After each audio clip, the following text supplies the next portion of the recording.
Audiobook da Revista Espírita de 1860.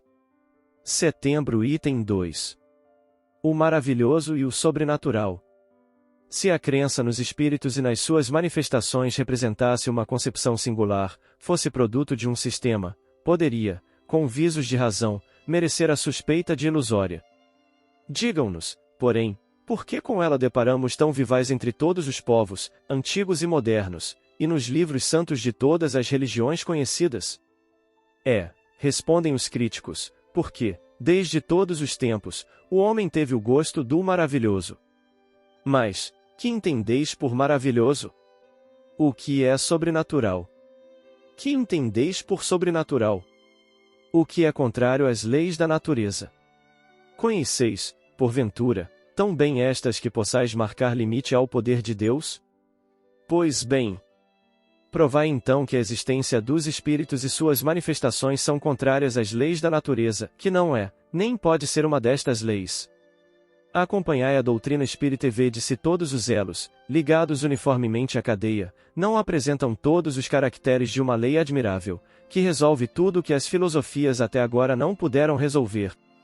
O pensamento é um dos atributos do espírito, a possibilidade, que eles têm de atuar sobre a matéria, de nos impressionar os sentidos, e por conseguinte, de nos transmitir seus pensamentos, resulta, se assim nos podemos exprimir, da constituição fisiológica que lhes é própria. Logo, nada há de sobrenatural neste fato, nem de maravilhoso. Entretanto, objetarão, admitis que um espírito pode suspender uma mesa e mantê-la no espaço sem ponto de apoio. Não constitui isto uma derrogação da lei de gravidade? Constitui, mas da lei conhecida, porém, já a natureza disse a sua última palavra? Antes que se houvesse experimentado a força ascensional de certos gases, quem diria que uma máquina pesada, carregando muitos homens, fosse capaz de triunfar da força de atração? Aos olhos do vulgo, tal coisa não pareceria maravilhosa, diabólica? Por louco houvera passado aquele que, há um século, se tivesse proposto a transmitir um telegrama a 500 léguas de distância e a receber a resposta, alguns minutos depois. Se o fizesse, toda a gente creria ter ele o diabo às suas ordens, pois que, àquela época, só ao diabo era possível andar tão depressa. Por que, então, um fluido desconhecido não poderia, em dadas circunstâncias, ter a propriedade de contrabalançar o efeito da gravidade, como o hidrogênio contrabalança o peso do balão? Notemos, de passagem, que não fazemos uma assimilação, mas apenas uma comparação, e unicamente para mostrar, por analogia, que o fato não é fisicamente impossível. Ora, foi exatamente por quererem proceder por assimilação, ao observarem estas espécies de fenômenos, que os sábios se transviaram. Em suma, o fato aí está. Não há, nem haverá negação que possa fazer não seja ele real, porquanto negar não é provar. Para nós, não há coisa alguma sobrenatural. É tudo o que, por agora, podemos dizer. Se o fato ficar comprovado, dirão, aceitá-lo-emos, aceitaríamos mesmo a causa que o atribuís, a de um fluido desconhecido. Mas, quem nos prova a intervenção dos espíritos? Aí é que está o maravilhoso, o sobrenatural. Far-se-ia mister aqui uma demonstração completa, que, no entanto, estaria deslocada e, ao demais, constituiria uma repetição, visto ressaltar de todas as outras partes do ensino. Todavia, resumindo-a em algumas palavras, diremos que, em teoria, ela se funda neste princípio, e todo efeito inteligente há de ter uma causa inteligente e, do ponto de vista prático, na observação de que, tendo os fenômenos ditos espíritas dado provas de inteligência, fora da matéria havia de estar a causa que os produzia, e que, não sendo essa inteligência a dos assistentes, o que a experiência atesta, havia de lhe ser exterior. Pois que não se via o ser que atuava, necessariamente era um ser invisível. Assim foi que, de observação em observação, se chegou ao reconhecimento de que esse ser invisível, a que deram o nome de espírito, não é senão a alma dos que viveram corporalmente, aos quais a morte arrebatou o grosseiro invólucro visível, deixando-lhes apenas um envoltório etéreo, invisível no seu estado normal. Eis, pois, o maravilhoso e o sobrenatural reduzidos à sua mais simples expressão. Uma vez comprovada a existência de seres invisíveis, a ação deles sobre a matéria resulta da natureza do envoltório fluídico que os reveste. É inteligente essa ação, porque, ao morrerem, eles perderam tão somente o corpo, conservando a inteligência que lhes constitui a essência mesma. Aí está a chave de todos esses fenômenos tidos erradamente por sobrenaturais. A existência dos espíritos não é, portanto, um sistema preconcebido, ou uma hipótese imaginada para explicar os fatos, que é o resultado de observações e a consequência natural da existência da alma. Negar essa causa é negar a alma e seus atributos. Dignem-se de apresentá-los que pensam poder dar desses efeitos inteligentes uma explicação mais racional e, sobretudo, apontar a causa de todos os fatos, só então será possível discutir-se o mérito de cada uma. Para os que consideram a matéria a única potência da natureza, tudo que não pode ser explicado pelas leis da matéria é maravilhoso, ou sobrenatural, e, para eles, maravilhoso é sinônimo de superstição. Se assim fosse, a religião, que se baseia na existência de um princípio imaterial, seria uma colcha de superstições. Não ousam dizê-lo em voz alta, mas dizem-no baixinho e julgam salvar as aparências ao admitirem que uma religião é necessária ao povo e às crianças, para que se tornem ajuizados. Ora, uma de duas, ou o princípio religioso é verdadeiro, ou falso. Se é verdadeiro, ele o é para toda a gente, se falso, não tem maior valor para os ignorantes do que para os instruídos. Os que atacam o espiritismo, em nome do maravilhoso, se apoiam geralmente no princípio materialista, porquanto, negando qualquer efeito extramaterial, negam, ipso facto, a existência da alma. Sondai-lhes, porém, o fundo das consciências, perscrutai bem o sentido de suas palavras e descobrireis quase sempre esse princípio, se não categoricamente formulado, germinando por baixo da capa com que o cobrem, a de uma pretensa filosofia racional. Se abordardes claramente, perguntando-lhes se acreditam ter uma alma, talvez não ousem dizer que não, mas responderão que nada sabem ou não têm certeza.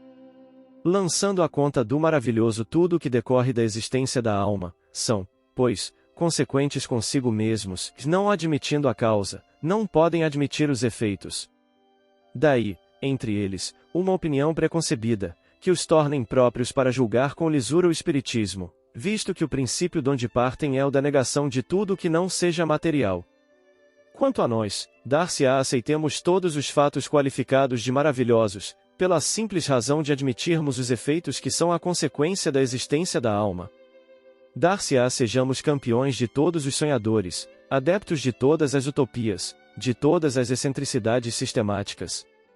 Quem assim pensar demonstrará bem minguado conhecimento do espiritismo. Mas os nossos adversários não atentam nisto muito de perto. O de que menos cuidam é da necessidade de conhecerem aquilo de que falam. Segundo eles, o maravilhoso é absurdo, ora, o espiritismo se apoia em fatos maravilhosos, logo, o espiritismo é absurdo. E consideram sem apelação esta sentença. Acham que opõem um argumento irretorquível quando, depois de terem procedido a eruditas pesquisas acerca dos convulsionários de Saint Médard, dos fanáticos de Cevenas, ou das religiosas de Loudun, chegaram à descoberta de patentes embustes, que ninguém contesta. Semelhantes histórias, porém, serão o evangelho do espiritismo? Terão seus adeptos negado que o charlatanismo ha explorado, em proveito próprio, alguns fatos? Que outros sejam frutos da imaginação? Que muitos tenham sido exagerados pelo fanatismo? Tão solidário é ele com as extravagâncias que se cometem em seu nome, quanto a verdadeira ciência com os abusos da ignorância, ou a verdadeira religião com os excessos do sectarismo.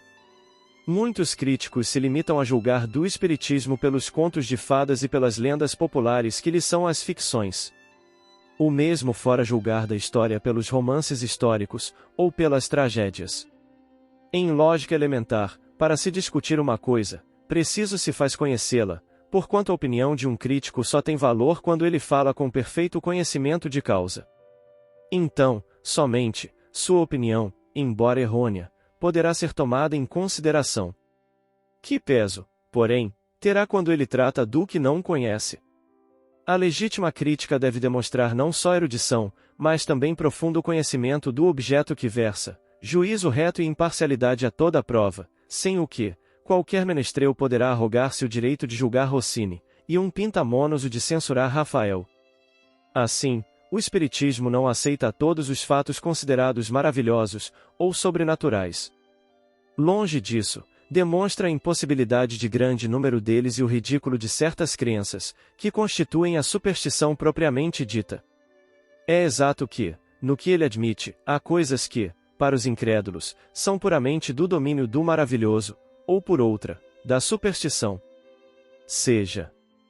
Mas, ao menos, discuti apenas esses pontos, porquanto, com relação aos demais, nada há que dizer e pregais em vão. Porém, até onde vai a crença do Espiritismo? Perguntarão. Lede, observai e sabê-lo-eis. Só com o tempo e o estudo se adquire o conhecimento de qualquer ciência. Ora, o Espiritismo, que toca nas mais graves questões de filosofia e em todos os ramos da ordem social, que abrange tanto o homem físico quanto o homem moral, é, em si mesmo, uma ciência, uma filosofia, que já não podem ser aprendidas em algumas horas, como nenhuma outra ciência. Tanta puerilidade haveria em se querer ver todo o Espiritismo numa mesa girante, como toda a física em alguns brinquedos de criança. A quem não se limite a ficar na superfície, são necessários não somente algumas horas, mas meses e anos, para lhe sondar todos os arcanos. Por aí se pode apreciar o grau de saber e o valor da opinião dos que se atribuem o direito de julgar, porque viram uma ou duas experiências, as mais das vezes por distração ou divertimento. Dirão eles com certeza que não lhes sobram lazeres para consagrarem a tais estudos todo o tempo que reclamam. Está bem, nada a isso os constrange. Mas, quem não tem tempo de aprender uma coisa não deve discorrer sobre ela e, ainda menos, julgá-la, se não quiser que o acusem de leviano. Ora, quanto mais elevada a posição que ocupamos na ciência, tanto menos escusável é tratarmos, levianamente, de um assunto que não conhecemos. Resumimos nas proposições seguintes o que havemos expendido. Primeiro, todos os fenômenos espíritas têm por princípio a existência da alma, sua sobrevivência ao corpo e suas manifestações. Segundo, fundando-se numa lei da natureza, esses fenômenos nada têm de maravilhosos, nem de sobrenaturais, no sentido vulgar dessas palavras. Terceiro, muitos fatos são tidos por sobrenaturais, porque não se lhes conhece a causa, atribuindo-lhes uma causa. O Espiritismo os repõe no domínio dos fenômenos naturais.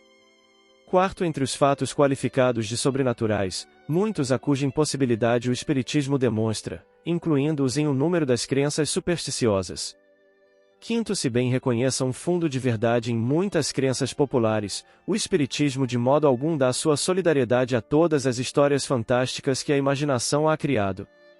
Sexto, julgar do Espiritismo pelos fatos que ele não admite é dar prova de ignorância e tirar todo o valor à opinião emitida.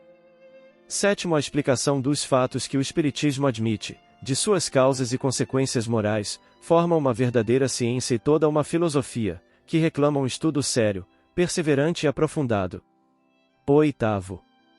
O Espiritismo não pode considerar crítico sério, senão aquele que tudo tenha visto, estudado e aprofundado com a paciência e a perseverança de um observador consciencioso, que do assunto saiba tanto quanto qualquer adepto instruído, que haja, por conseguinte, aurido seus conhecimentos augures, que não nos romances da ciência, aquele a quem não se possa opor fato algum que lhe seja desconhecido, nenhum argumento de que já não tenha cogitado e cuja refutação faça, não por mera negação, mas por meio de outros argumentos mais peremptórios, aquele, finalmente, que possa indicar, para os fatos averiguados, causa mais lógica do que a que lhes aponta o Espiritismo.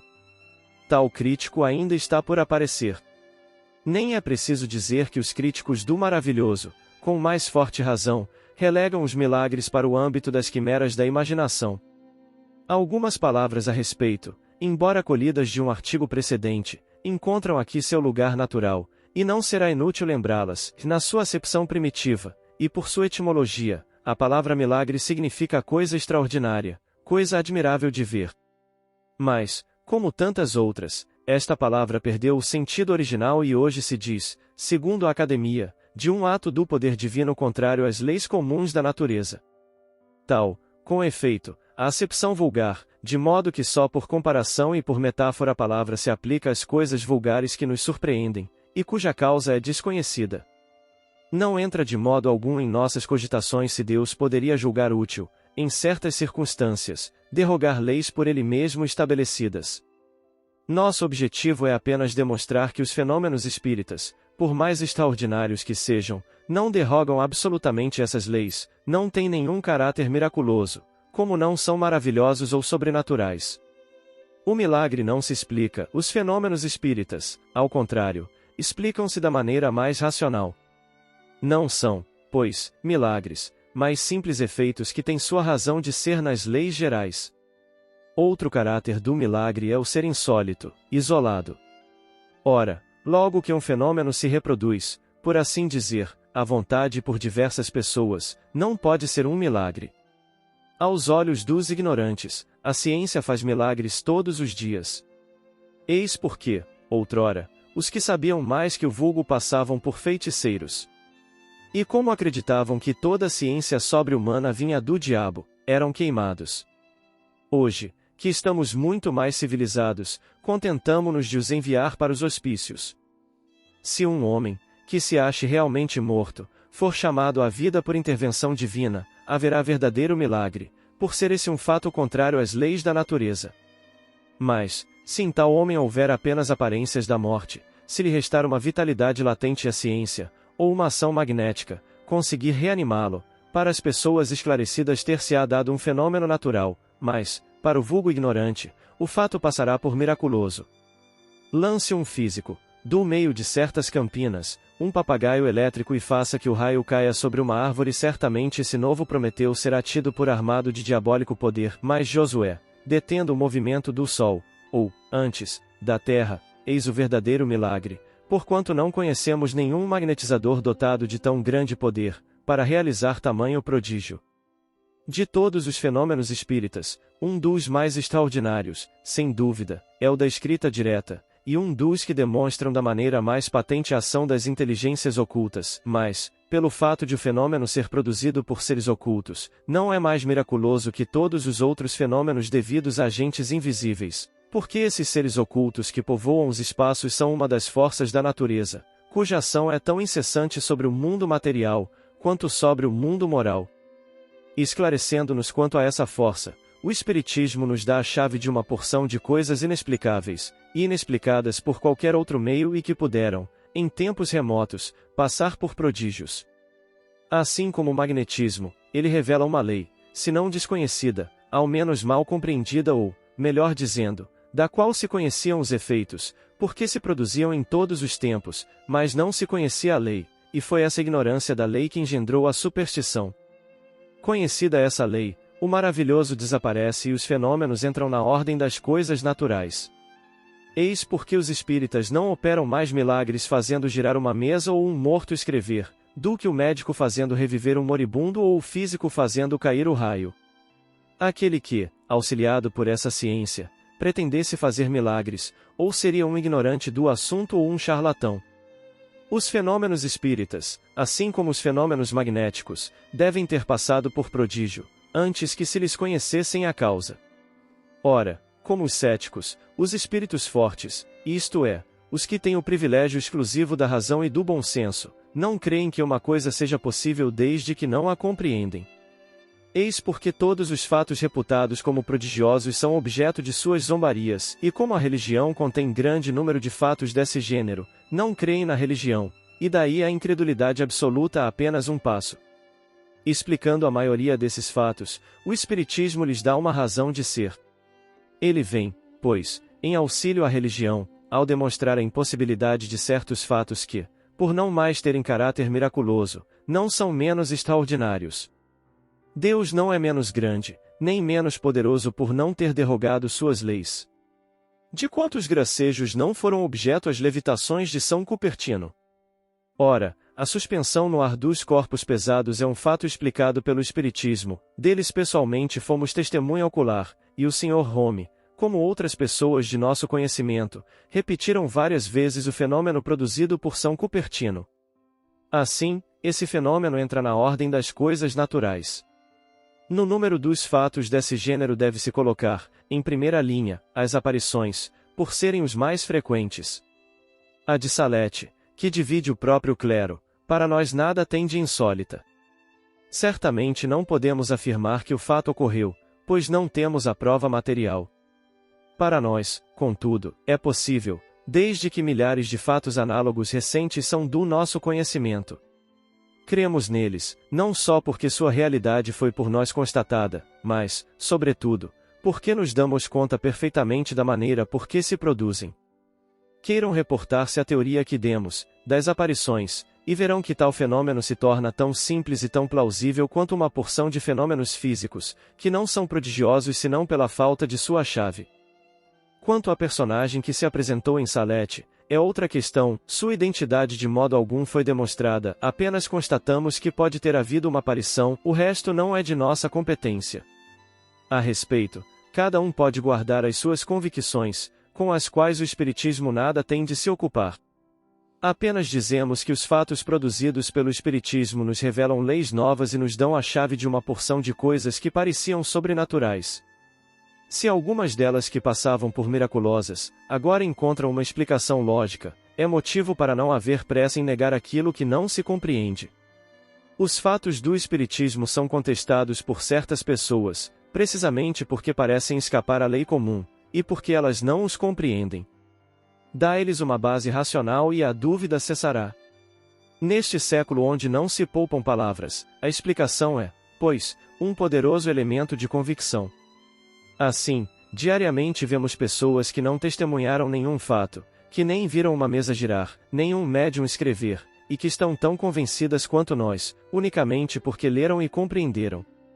Se só devêssemos acreditar no que viram os nossos olhos, nossas convicções se reduziriam a bem pouca coisa.